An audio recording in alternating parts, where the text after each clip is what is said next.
Қайырлы күн достар, тәніне дауа іздеген жандар. Мен жалпы тәжірибелік дәрігер Фариза Жанғалиқызы сіздерге бүгін өттің қызметі және өттің дұрыс тамбауынан болатын салдарлары туралы айтам. Видеоны соңына дейін көріңіздер. Өт дегеніміз не? Бірінші айта кететініміз. Ол сұйықтық, су секілді сұйықтық болып келеді. Өт қайда өндіріледі? Бәріңіз ойлауыңыз мүмкін, өт қабында өндіріледі деп. Жоқ, өттің бауырдың жасушаларында, яғни гепатоциттерде өндіріледі. Ол өттің өзінің арнайы жолдары арқылы, оң жақ, сол жақ түтіктері арқылы өттің қабына барып құяды. Ал өт қабы ол өттің жинау қызметін атқарады. Өт қабы, өт негізі жүрек секілді тұрақты бөлініп тұрады. Ал тамақ түскен кезде ғана өт белгілі бір мөлшерде 12 ішекке өтті бөліп отырады. Ал өттің қызметіне келетін болсақ, өттің бірінші қызметі ол майды ыдырату болып келеді, яғни липидтерді ыдырату және сол липидтерді организмге сіңдіру қызметін атқарады. Екінші, ол майда детоксикация процесін, яғни организмде токсиндерді шығарады. Үшінші қызметі ол А, Д, Е, К дейтін майда еритін витаминдерді организмге сіңдіру. Сіз ойлауыңыз мүмкін, что мен тамақтанып жатырмын, Д витаминін қолданып жатырмын, неге менің анализімде Д витамині неге көтерілмей жатыр деп. Яғни, онда сіз өтіңіздің дұрыс тамғанын, өтіңіз дұрыс тамамы ма, соны сіз УЗИ-ге барып қарау керексіз. Келесі ол қызметі, яғни организмдегі эстрогеннің метаболиттерін шығару болып келеді. Өт тамақ түскен кезде 12 ішекке негізі бөлініп отырады.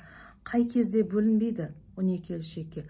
Ол бірінші өт қоюланған кезде, өттің жолдарында, өттің түтіктерінде егер полиптер, тастар болатын болса, сол кезде өт 12 ішекке тамбайды. Келесі айтатымыз, ол енді өт неге қоюланады? Өттің қоюлану себептері, біз дұрыс тамақтанбаймыз. Дұрыс тамақтанбаған екен, қалай дұрыс тамақтанбау деген енді қалай түсінуге болады? Біз күніне 2-3 рет тамақтану керекпіз. Біз кейде көп кісілер таңертең тамақ жемейді да жұмысқа асығып кете салады. Ал түнде бауырдан бөлінген өттің бәрі таңертең өт қабында жиналады. Өт қабында жиналған екен, таңертең өт қабы өзінен өтті шығарып тастағысы келіп тұрады. Сол себепті біз таңертең тамақтану керекпіз негізі. Бірақ ол тамақтанбаған екен, өт қабында қалып қояды да, соның нәтижесінде көп мөлшерде бөлінген өттер өт қабында қоюланып жиналады. Соның нәтижесінде қоюланып қалады. Екінші себеп, біз көбіне тамақтанғанында жай көмірсуларды қолданамыз. Яғни ұн тағамдары, чипсы, кирешки, сол секілді фастфуд, яғни тез дайындалатын тағамдар жай көмірсулардан құралады. Яғни олар бірден ыдырап кетеді, бірден жойылып кетеді. Ал бізде өт бөлінген кезде 12 ішекке белгілі бір мөлшерден бөлініп отырады. Ал сол кішкентай мөлшердің өзінен маған жай көмірсулардан құралған тамағымыз ыдырап кетеді. Содан түні бойы жиналған өтіміз қайтадан бөлінбей 12 ішекке өт қабында қоюланып қалып қояды. Қайтадан сол процесс, қайтадан өт шықпаған екен, өт қабында қоюланып жиналып қалады. Келесі, яғни осы жай көмірсулардың организмге бірден түскен екен, ол инсулин гормонын бірден көтереді. Инсулин гормоны көп мөлшерде өндіріледі. Соның нәтижесінде инсулин гормоны өт қабында өттің қоюлануына алып келеді. Келесі, біздің көбінесе осы өттің қоюлануына алып келетін салдарлардың бірі ол біздің стресстік жағдайлар болып келеді. Стресстік жағдайға түскен кезде бізде организмде кортизол гормоны бөлінеді. Кортизол гормоны ол да осы өт қабындағы өттің қоюлануына алып келеді. Жалпы өттің қоюлануына алып келеді. Яғни біз барынша стресстік жағдайға түспеуге талпыну керекпіз. Және де стресстік жағдайға түскеннің өзінде біз одан тез шығып кетудің амалын жасау керекпіз. Әртүрлі медитация тыңдайсыз ба, сыртқа шығып таза ауа жұтасыз ба, бірақ сол стресстік жағдайда біз ұзақ уақыт қалып қоймау керекпіз. Енді айта кететін ол эстроген гормондары болып келеді. Эстроген гормондары ол да өттің қоюлануына алып келеді. Бізде эстроген гормоны көбіне жүкті әйелдерде көбейеді. Барлық жүкті әйелдерде эстроген гормоны көбейеді. Соның нәтижесінде бұл да өттің қоюлануына алып келеді. Енді біз бағана айттық қой, өт қоюланады деп. Өт қоюланған кезде өт 12 шекке тамбаса, бір орында жиналатын болса, ол бір орында тұрған мусор секілді сасиды. Сасыған екен, ол өзінен токсиндер бөлінеді. Токсиндер бөлгеннен кейін адамдар әлсіз, шаршағыш, бетінде, терісінде акне шығады, ештеңеге желаниясы болмайды, тек ұйқысы келе беретін болады. Және де соның нәтижесінде аллергиялық ауруларға бейім болып келеді осы токсиндердің әсерінен. Кейін біз бағана айттық, гепатоциттерде өндіріледі деп өтті. Енді гепатоциттерде өттің арнайы өзінің жолы болады. Өт жолы арқылы ол өт қабына барып жиналады. Өт қабына сол гепатоциттердің өт жолынан басқа қасында капиллярлар болады. Негізінде капиллярлардың қабырғасы бүтін болу керек. Ал бұл бауырдағы, тек қана бауырдың капиллярлары ғана терезелі болып келеді. Яғни осы терезелі арқылы, капиллярлар арқылы осы көп өт қабында қою болып тұр ғой. Сол себепті бауырдағы өттің де шығуы қиындайды. Ол да қоюланады. Соның нәтижесінде осы капиллярлар арқылы, терезелі капиллярлар арқылы өт қан тамырға түседі. Қан тамырға түскеннен кейін ол көздің қызару, көздің сарғыштануы секілді, және де денеде қышу сезімдері пайда болады, және де тері құрғақ болады. Осы өттің іркілген себептерінің көріністері болып келеді. Өттің іркілгенінің көрінісі болып келеді. Осыдан кейін өт енді 12 шекке таму керек қой. Өт қоюланған екен дұрыстап тамбайды. Ал тамақтың қорытылуына алып келген тамақтың қорытылуы үшін ұйқы безінде ферменттер бөлінеді. Ол ферменттерді активтейтін осы липазаны, яғни бана айтып қоймайды ыдырататын фермент, ол липаза болып келеді. Липаза ферменті липидтерді ұсақ майдың молекулаларына ыдыратады. Осы өт болмаған екен липаза ферменті активтенбейді де біздің ішкен тамағымыздағы майлар ыдырамайды. Соның нәтижесінде біздің жеген тағамымыз бір орында тұрып сасиды. Соның нәтижесінде ол жерде газ түзілу процесі жүреді, газообразование. УЗИ заключениелер қорытындыларында байқаған болатын шығарсыздар, пневматоз дейді. Яғни газообразование жүреді, тамақ дұрыстап ыдырамаған екен. Соның нәтижесінде ішектерде газ жиналы пайда болады.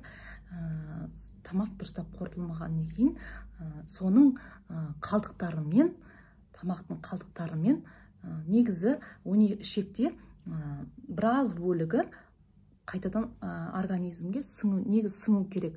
Ол сіңбеген екен, шіріген екен, сонымен құрттар және паразиттер қоректенеді.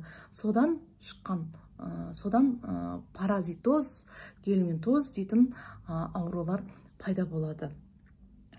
Көбіне айтып жатамыз ғой, осы өттің дұрыс тамбауынан паразиттердің көбейіп кетті деп. Міне осы өттің негізі қызметтерінің бірі осы құрттардың профилактикасы ретінде қолданылады. Ал келесі бізде енді қызметтерінің бірі эстрогеннің метаболиттерін организмнен шығарып тастайды. Өттің негізгі қызметтерінің бірі.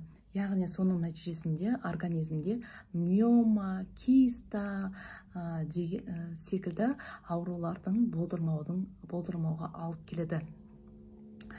Осы тағы да бір егерде қызметі буын ауруларында өттің дұрыс тамбауы буын ауруларына алып келуі мүмкін. Егерде сізде остеоартроз, ревматоидный артрит, псориатический артрит, кейін спондилоартрит, бехтерева дейтін аурулар болатын болса, онда сіздер осы өтіңіздің дұрыс тамуына үлкен мән беріңіздер. Себебі біз айттық қой, бағана майлардың, яғни липидтердің ыдырататын негізгі қызметі майларды ыдыратады дедік. Яғни липидтерді. Ал біздің буынның ішіндегі сұйықтықтың, синовальная оболочка дейміз ғой, буынның ішіндегі қабықшаның бәрін осы фосфолипидтерден, холестеринден, майлардан тұрады. Яғни осы майлар баған ыдырамады ғой, соның нәтижесінде осы синовальная оболочкадағы және сұйықтықтағы майлардың ара қатынасы өзгереді де, яғни оның смазка ретінде жүреді ғой. Буынның ішіндегі сұйықтық болады. Сол сұйықтық азайғаннан кейін буындар бір-біріне тиіп, содан қажалып ауру сезімі болады. Ал бағанегі бұл сол өттің липидтерді ыдыратпауының нәтижесінен болып келіп тұр. Мен түсіндіре алдым деп ойлаймын. Яғни, егерде буыныңыз ауыратын болса да, өттің дұрыс тамуына үлкен мән беріңіздер. Келесі біздің айтатын мәселеміз ол еміне келетін болсақ. Емі біз барынша таңертең тұрған кезде ыстық, яғни ауыз күймейтіндей 50 градустағы бір стакан су ішкеніміз жақсы. Себебі біздің асқазан ішек жолымыздың бәрі ыстық, яғни жылы күйде жақсы жұмыс жасайды. Сол кезде организмдегі өттің, асқазан ішек жолдарының жұмысы жақсарады ыстық су ішкеннен кейін. Ал егерде соған лимон қосатын болсаңыз, нұр үстіне нұр болатын еді. Себебі ол детоксикация қызметін атқарады. Яғни организмдегі бауырдағы токсиндерді шығарады. Соның нәтижесінде сіз бауырдың дұрыс жұмыс жасауына үлкен көмегіңіз болатын еді. Келесі, яғни бірінші суды ішу, ал жылы ыстық су, ауыз күйдірмейтінде жылы су болу керек. Екінші, ол жаттығу жасау болып келеді. Мен сіздерге видеосын суреттер қойып қойдым, міне соған қарап осындай жаттығулар жасасаңыз болады. Немесе өзіңіз интернеттен қарап өттің дұрыс жұмыс жасауына қажетті жаттығулар деп іздесеңіз жаттығулар шығады. Яғни ол таңертең бізде өт қабында түні бойы бізде бауыр жүрек секілді тұрақты жұмыс істеп тұрады. Өтті тұрақты бөліп отырады. Ал ол өт қабында жиналып отырады. Өт қабында жиналады, иә. Соның нәтижесінде ол тек тамақ түскен кезде ғана бізге өт бөліп отырады, белгілі бөлшегін. Содан өт қабы таңертең өзіндегі өтті шығарып тастағысы келеді. Біз кейін сол себепті біз басымызды төмен қаратып поза жасайтын болсақ, сол кезде өттің дұрыс шығуына, өттің шығуына біз көп көмектесетін боламыз. Келесі біз диета дейміз.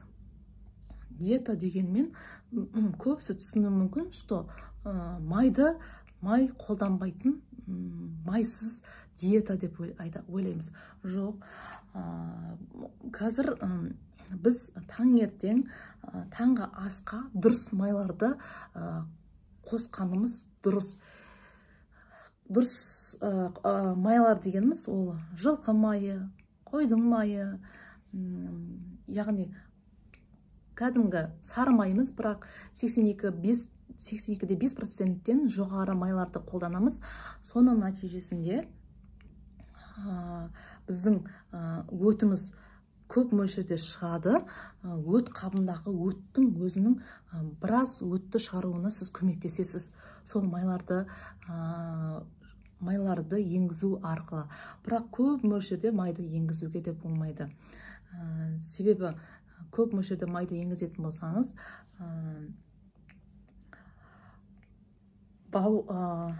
өт қабындағы өт көп мөлшерде 12 шекке түседі. Соның нәтижесінде өт қабы мен асқазанның арасындағы сфинктерді ашып, ол өттің біраз бөлігі асқазанға түсіп, изжога беру мүмкін. Сол себепті көп май қолдануға да болмайды. Келесі, аптекадан рассорапша дейтін шөпті алып демдеп, оны да ішсеңіз болады. Народный средство ретінде. Ал бізде көбінесе жұмыс істейтін болған екен, оны демдеп отыруға уақытымыз жоқ. Сол себепті мен таблетка түріндегі дәрілерді ұсынатын едім. Ол ұсынамын. Бірінші, біз өт қабы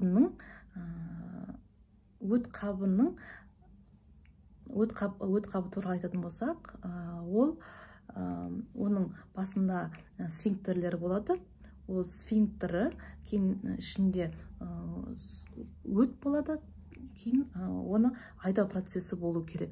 Біз бірінші дәрімізді спазмолитик ретінде қолданамыз, яғни сфинктерді кішкене ашуына көмектесеміз. Екінші, оны айдаймыз. Өт қабының ішіндегі өтті айдау керекпіз. Ол қай кезде айдаймыз? Егерде өтіміз сұйық күйде болған кезде. Өтіміз сұйық болса, біздегі продукттар арқылы жеңіл өтеді. Өтуі жеңіл болады.